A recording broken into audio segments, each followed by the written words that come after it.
Good morning, everybody. My name is Harry Jacobs, and I am the North of 60 Gamer, and welcome to the North of 60 Gaming channel. And today we are unboxing Destinies.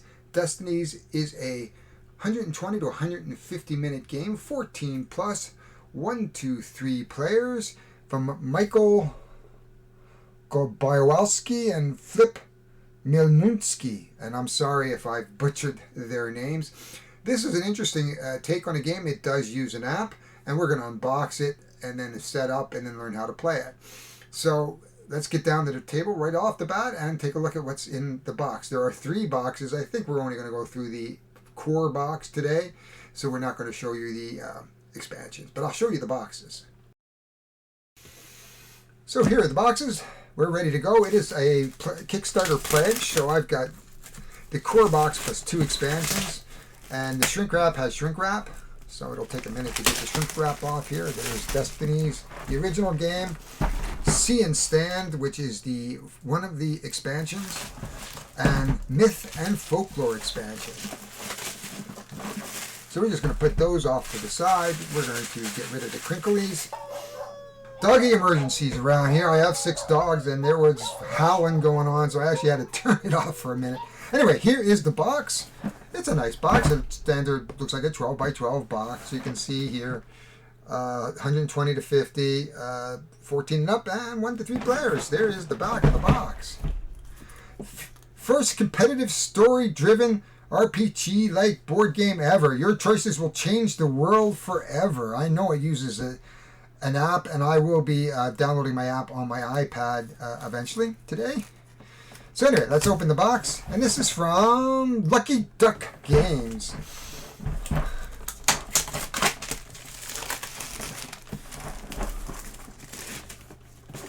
I think Joseph and Draco are going to be covering this too very soon as well. I think he just got his as well, just ahead of mine. So I advise you, go over there, take a look at Neramus, and watch Draco and Joseph. As always, there is the rulebook of the base game, and oh my, look at that.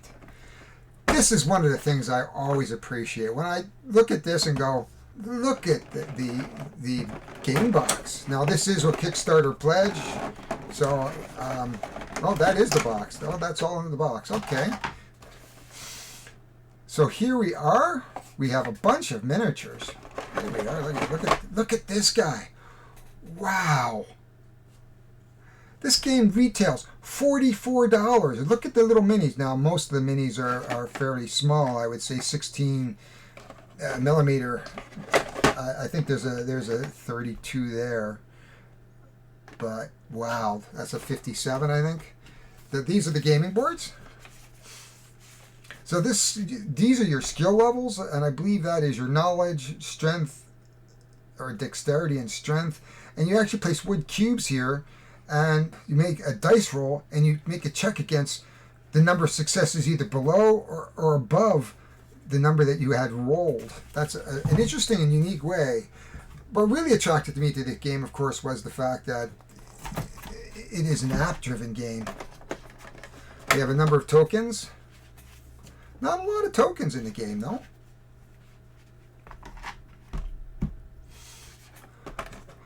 And again, we've got another insert. There's those little wooden cubes. These are the ones that are going to go into those spots on the player board. We can pull them out right now, I guess. Put them right in there. Oh, there we are. Now, I think one of the complaints that Tom Vessel had was that not everything was secured in the box, but I got lids here, so I'm not quite sure why he would say that if I can get this lid back in. This should pretty much secure, if I could get it back in. There it is. It would secure this. I'm not sure which way it goes. I'm going to have to figure it out. Oh, there it is. There it is. So I don't know why he would say that this isn't going to be secure the game in there, but I don't know. We'll find out. Now, I don't usually... These... Oh, there are the dice. Some magnificent dice. We have purple. These are the game dice that the players use. These are extra dice that you exhaust through the play. So you get 1 to 3 per turn or have none. You use them as an extra dice to roll, and then you roll against your stat, and then you take those successes.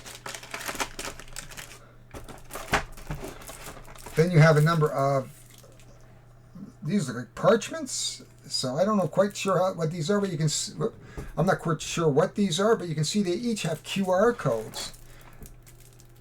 And so this is another feature of this game, is that you use a QR code within the app, and it will tell you to do something.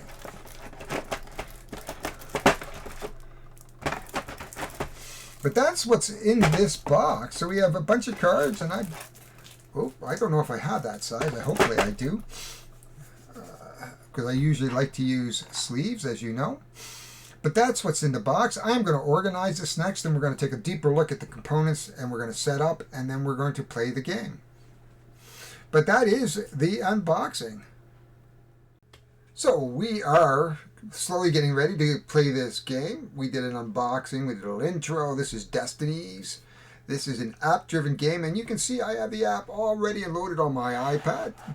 And you can see all the reflections. I'm going to try to figure out how you can see this screen a little bit better, but I'm just showing you the components right now, and this is one of the main components. This game in the BGG complexity rating is 1.87 out of 5, which means it's not the most complex game there is. And we'll talk about that in terms of what I've said read in different reviews, but I'm not going to jade the playthrough right now with what I've read and what I've seen and what I've heard. On top, you can see here are the icon references. Similar to the unboxing, you can see now that I have taken apart the counters and unsleeved the cards. So I'm not sure I like this particular setup at this point in time. I'm going to put it off to the side and get what I need to do, but because I have a little side table over here onto my right. But this is the main board. This is all the components there are, really. So under here, just to show you how this sets up, there's your cash, your gold as per se. These are your experience tokens here, and you can trade those in, and we'll show you how that works eventually if we get that far. Here are our cards. Now I have sleeved some of them just to show you some of the artwork here. That is the coward. And each one of these have their own destiny. And I'm not going to talk to you and show you all the destinies here because this is a narrative-driven game, and therefore I don't want to give away the farm. That is the cruel. So it's really about the attributes, the humble, the righteous. So there's quite a number of these. It's the savior, and you can notice they all have the QR codes. The corrupter, and each one of these will have their own destinies on the back that you can read, and the game will lead you through it. We have the guardian, the woodsman, we have a nun, we have a soldier. So not your typical D&D type classes, more of a realistic class. There is a huntsman, witch, and I'm assuming with the expansions, the noble, is the faithless. So it has a really kind of medieval feel, and the wise. Now the artwork is not too bad. Here are the cards, just to show you a few of the cards. There is a bow. Each one of these cards has a QR card. There's a hatchet, there's a talisman, and we'll show you more as we play. Oh, look, holy water. Who knows? Vampires. These are trade tokens, and we'll finally figure out what those are. So through the game, we're going to set up trade piles, or we may drop items. If you drop an item because you have a limit of 5 items in the game, you would actually put a trade token on, and anybody who wanders by says, oh, look, somebody left holy water on the ground. I'm going to pick that up. There is no trade mechanic in this game, apparently. So that could be a trade mechanic. Oh, I could use that. Okay, I'm going to drop it on the ground for you here. There are others who have said, we just allow, if you pass through and you stop, you can take a free action and trade with each other. Kind of makes sense, if you're wandering and say, hey, Joe, let's trade. And these are points of interest. So that's a point of interest that gets set up on the map. We have a ton of map tokens. These are the map count, not map tiles. Now, I would have liked to have seen tiles, but this is only a $44 game, so you can't. I'm not expecting double thickness cardboard tiles here. So these are cardstock, I would say, standard cardstock. That what you're looking at is each one of them are numbered. On the bottom, you can see there's 04, and then on the other side is the unexplored side versus the explored side. So we're going to be exploring these in the game.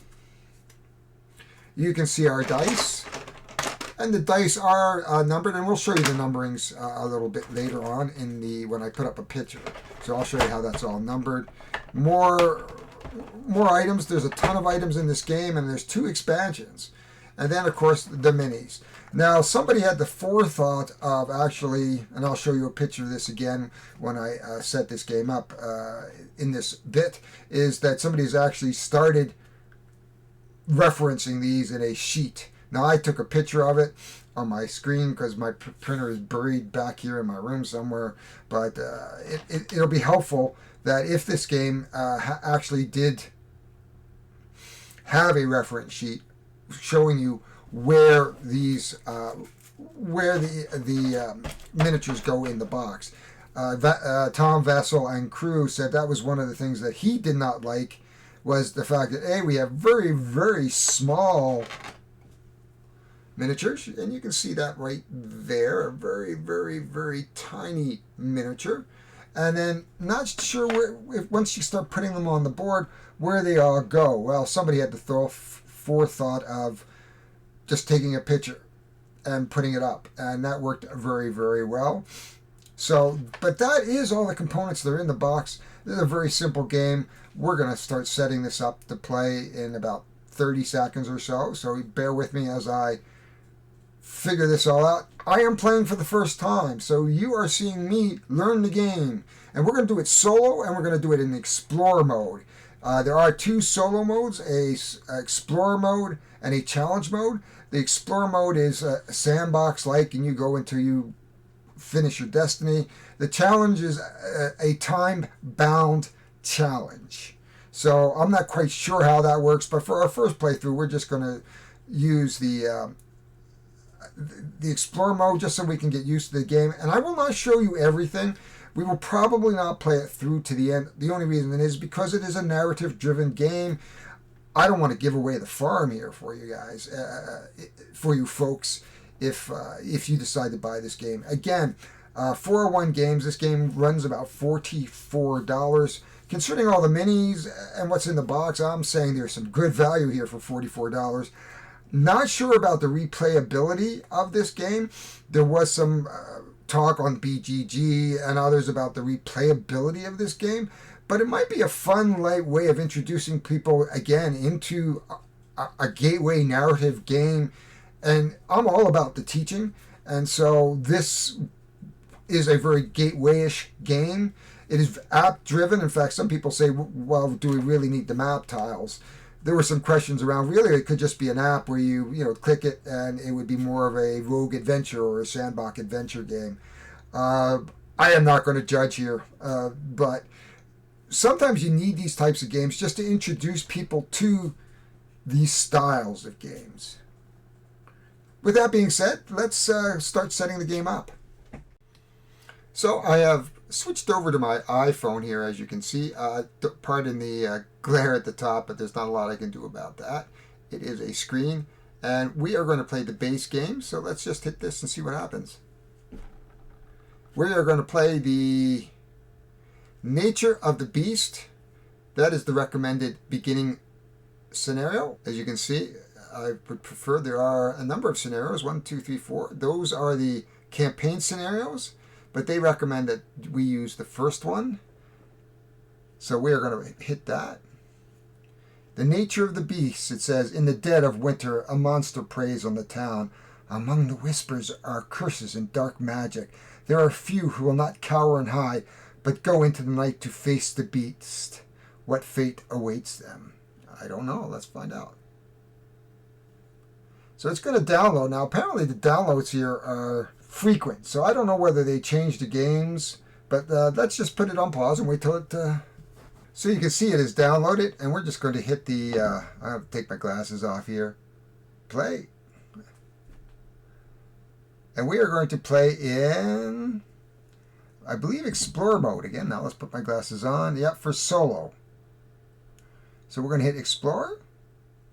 It was a dark night in the dead of winter, when the terrible howl resounded for the first time. No strangers to wolves, the men quickly assembled a hunting party.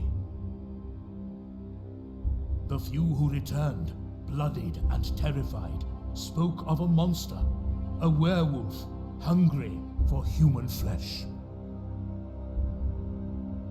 The townsfolk turned to the mayor, once a famed warrior, but they found his house dark and abandoned. Did he abandon his kin to the mercy of the monster, or had some other darker fate befallen him? As the beast prowled the woods, many wondered, what does it want? Where did it come from? And most of all, how to put an end to this nightmare.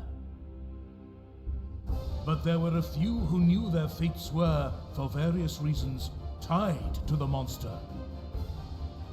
And so, the threads of destiny became interwoven for the first time.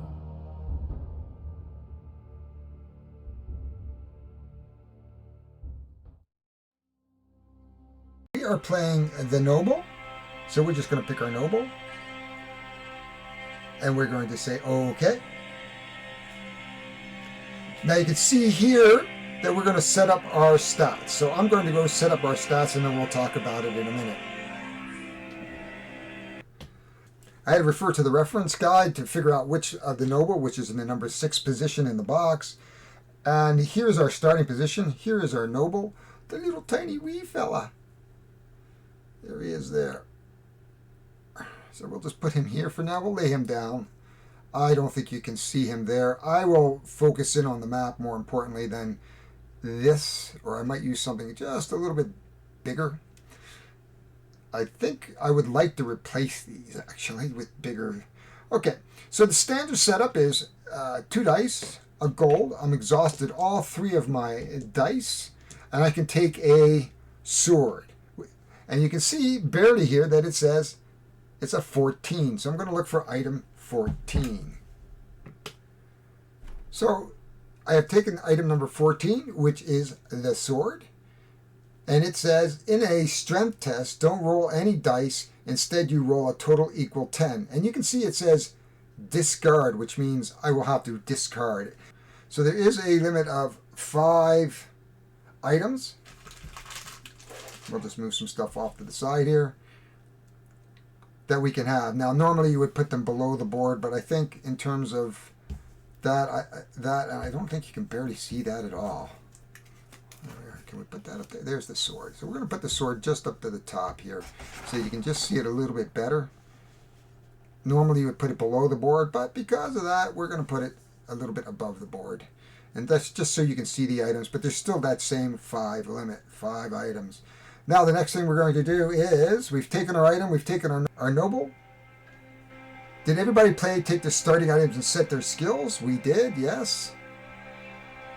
The game progress is saved automatically at the start of each game day. Save games can be loaded by selecting a previous played scenario, pressing resume last game. So that's nice that you can actually replay the game.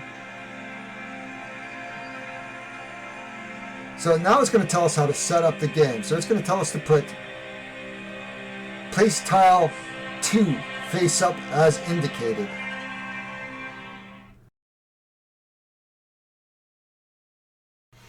So now I've placed number 2, the tile number 2 on the board. You can see I've just put a little red gem below the Noble, just so you can see where the Noble is. The western part of town, the church welcomes all. The town hall is locked and barred. So there is the church. You can just see it here off to the side. We hit OK. It says, in these days of cold and blood, the church is a beacon of hope. Place a church as indicated. It is a point of interest.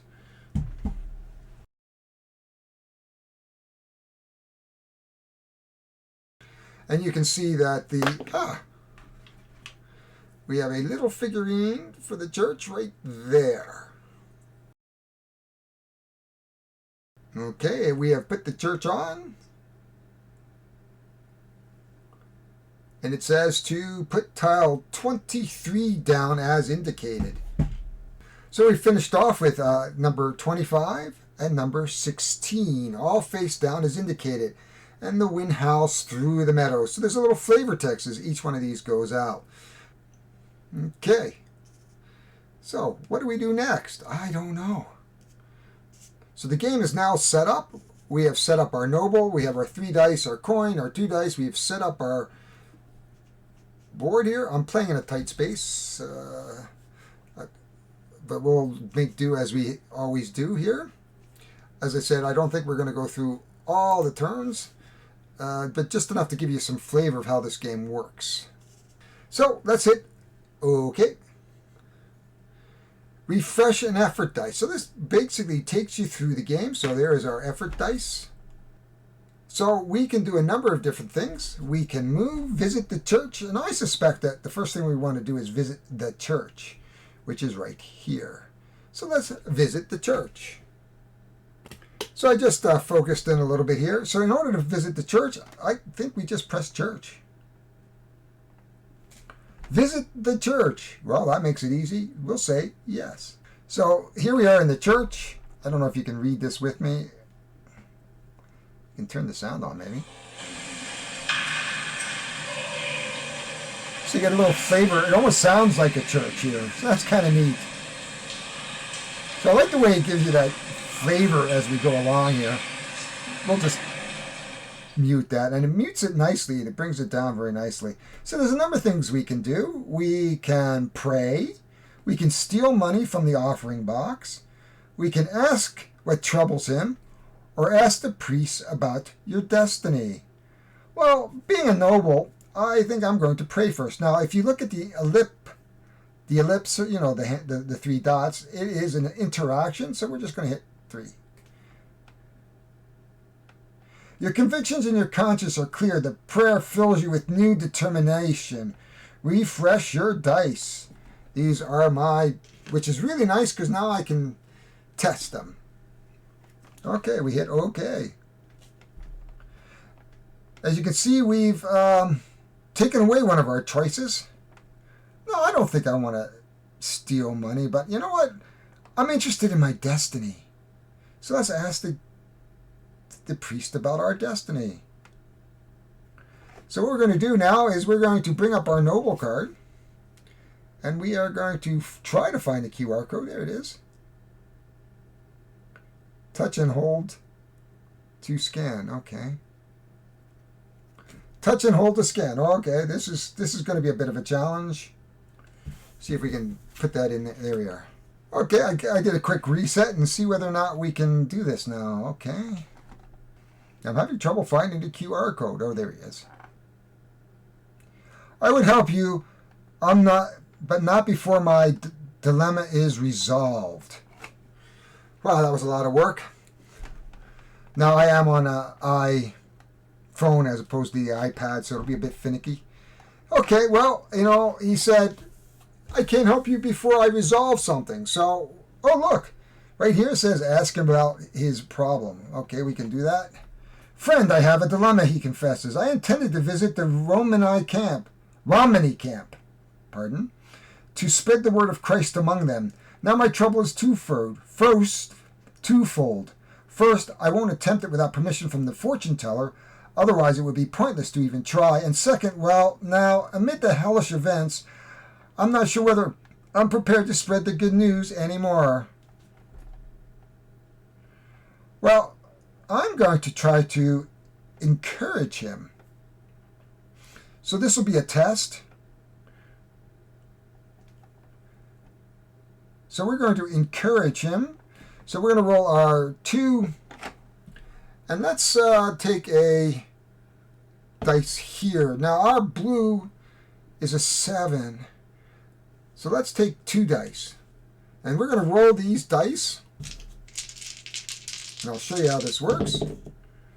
Which is just terrible. Because you can see I rolled a 3 and 1 success. Now, the way this works is that I would come across to here, 3, and I would look to the left. There's absolutely nothing to the left. So this is a swish. I'll just move those up a little bit. So what we're going to do is encourage him, and we're going to confirm. Successful and entered 1. Is that correct? Yes.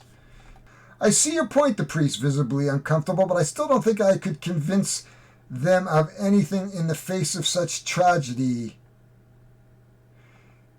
Or in the face of such tragedies. Oh, what should I do?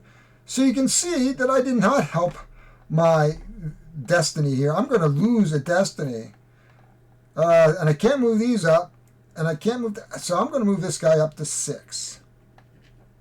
This is going to make my heart. However, I do gain an experience, which is nice. So I gain... Though even though I didn't help him, I do gain an experience, which I can then spend...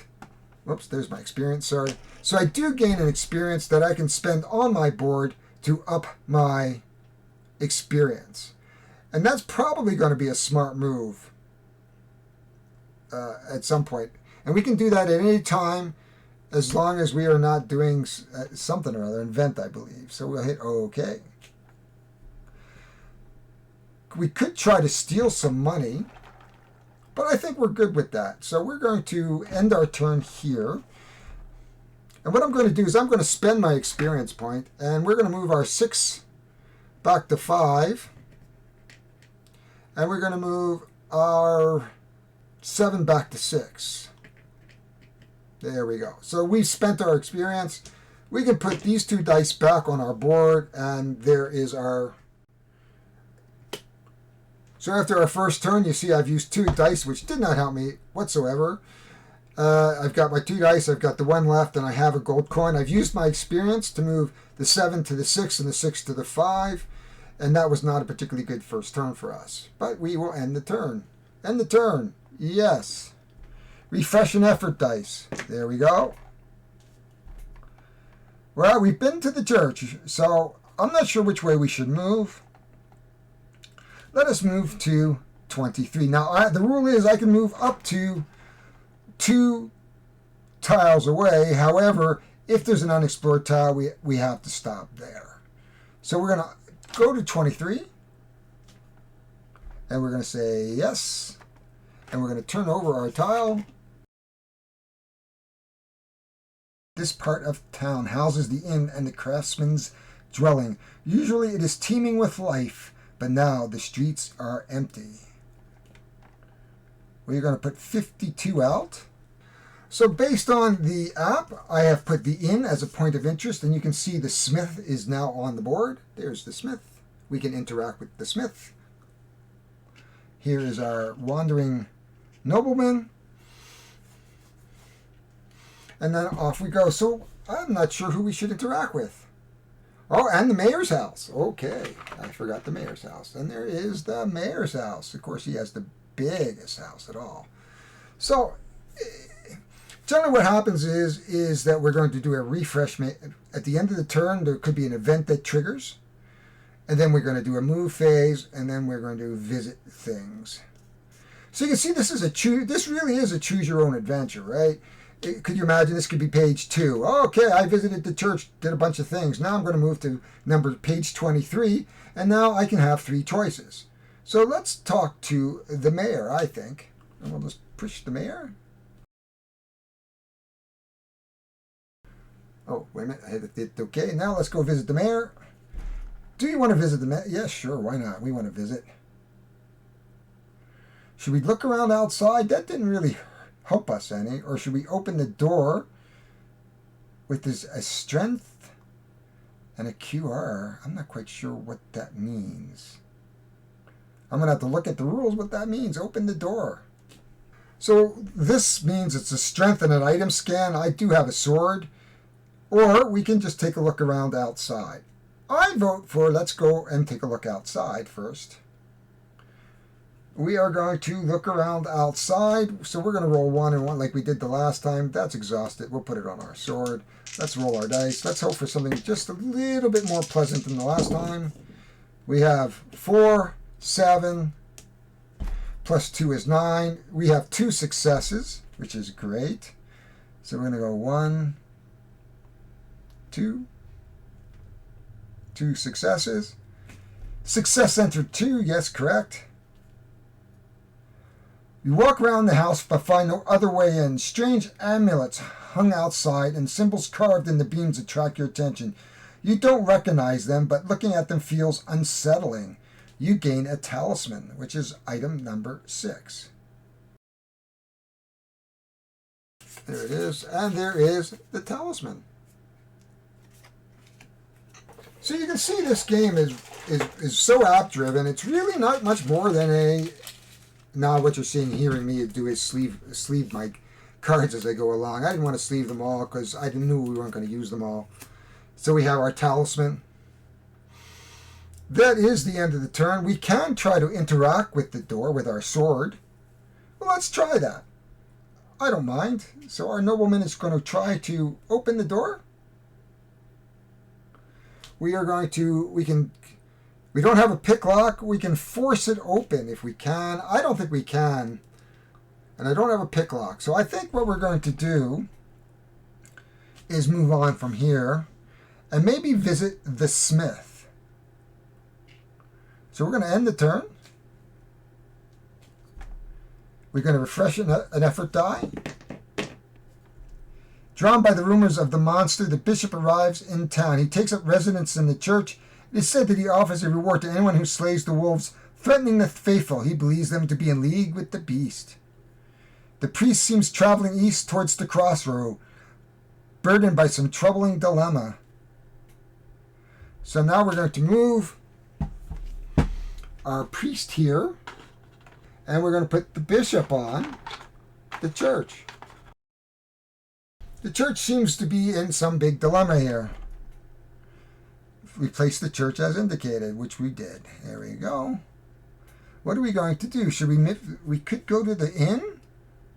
We could talk to Smithy, or do we go back and talk to the bishop? I think the inn might give us some rumors. I mean, if anytime you've ever done any of these things, of course. So let's go to the inn. We're going to visit the inn, yes. The townsfolk inside are busy discussing things. Oh, we actually could gain another talisman. So obviously there's alternate ways of getting that. We already have a talisman. It's a discard. I'm assuming you can have 2. I'll have to go look at the rules, but we'll hit OK. The inn is warm and welcoming. We don't have 5 gold. Buy yourself a meal. No, I think we're going to just end the turn there. Refresh an effort dice. The missing mayor is the main topic of the town. Some blame his disappearance on his wife, who is widely distrusted. She is a strange woman who is rumored to dabble in the arcane arts. The sorceress, some call her behind her back. When he disappeared, so did she. Well, I think, we're going to go back here to our main square and visit the church. So we proved we killed the wolves, which we haven't. We can pray, which would probably just give us our effort dice back. Or steal money from the offering. Nope. I think we're going to end the turn there. The beast attacks. The ground around the noble manor to the northeast becomes a scene of slaughter. Men and animals lay die at the manor's gates are shut. The town hall is hastily transformed into a field hospital. The victims are lucky the doctor had passed through town. And we have a doctor there now. And I think that's where we'll stop. I think that any more of this would actually spoil it for those who are actually going to play. So what I'm going to do is I'm actually going to take this over to my bigger table. I'm going to play through it and then come back for final thoughts. So I'll do that in the next little while. And I'll be back with some final thoughts. But I don't want to spoil this. But so far the game is pretty neat. It's not overly complicated. The app helps us do everything. And in fact, and I can agree with what Tom said. I mean, if we removed the app, I could just play this game. You would probably have to keep track of a few things, and you'd probably have to have some dice. But you could have used cards, which they've done. But as I said, at the price point at $44, there's nothing wrong with it. Let me play through the game, though, to get my opinion of this game and see how it actually plays all the way through before I come back for final thoughts. So we'll be back at you. So, what did I think of Destinies? It's an interesting style of narrative game. If anybody has played Legends of Dragonholt, then this is a similar style of game. The difference being that Legends of Dragonholt, you're using a narrative, choose your own adventure, multiple storybooks type of adventure where you would do a main action and there was a map, and you would pick a map on a location on the map, and it would say location 101, and if it's this day, go to here, read this, then read that, and read this, and then resolve this, and then take a reward or get an experience point. Destiny is the same thing, except the app does all the work. So there's a few things the app doesn't do. It doesn't track your movement. It doesn't sort of give you the rules around. You just got to keep track using your miniatures on the board where you are. But hopefully they'll improve that as they go along. All in all, though, it tells a really good story. There's a good narrative. I enjoyed playing the 2 hours that I was playing. My wife kind of came in and said, "Okay, it's time to go shopping." I went, "What? Wow, okay." I was absorbed into that story, which to me is interesting. Now, I don't know how much replayability there is with the other characters because there's no randomization of the maps. So if I went back and played the tutorial with a different class, I played the noble, but what if I wanted to play the witch or the soldier, who have different destinies, but they still have the same map and the same locations, just different stats. Now, of course, you got the randomness of the rolls, but still you know the story. Now, there might be some familiarity, and so you might want to play it once or twice. What this game is a really good gateway filler into these narrative style games that you can bring to the table.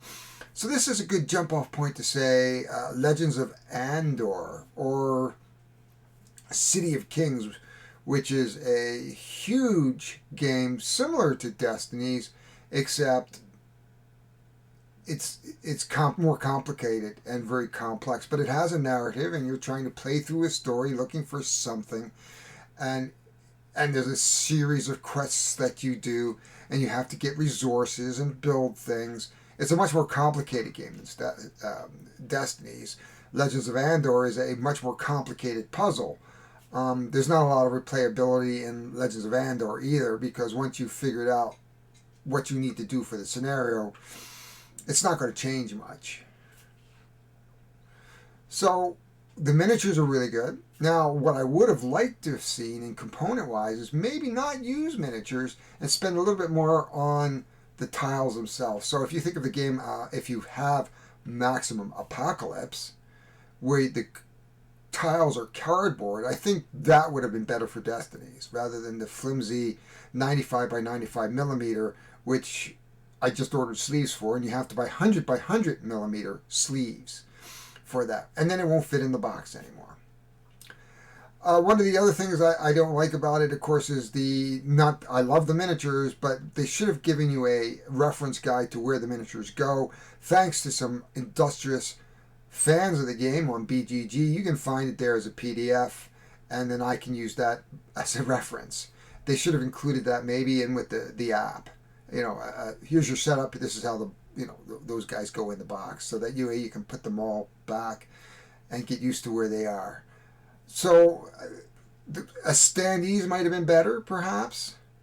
Acrylic is certainly good. Maybe even just little 1 inch by 1 inch tokens would have worked as well for the monsters, but standees would have been good. I think the standees would have been a better choice than the miniatures, and then spend a little bit more money, as I said, on the map tiles and the cards. The cards have a little flimsy feel to them. Now, I put them in Sleeve King sleeves. So there are 40 microns, which gives it a little bit more weight. And it's not perfect. I think I would have rather gone to a 60 or even a 90 micron to give it a little bit more heft, but not the worst thing in the world.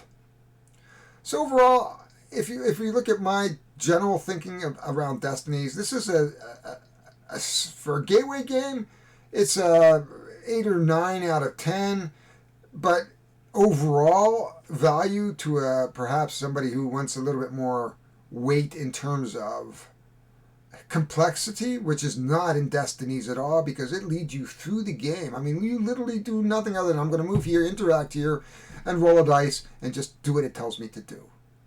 It's a simple game. So if you're looking for a heavier game, it's not here in Destinies. This is a good solid 7 out of 10, I think, in terms of my own personal feeling about it. But if we take it as a gateway game, that goes up to 8 easily, maybe even a 9.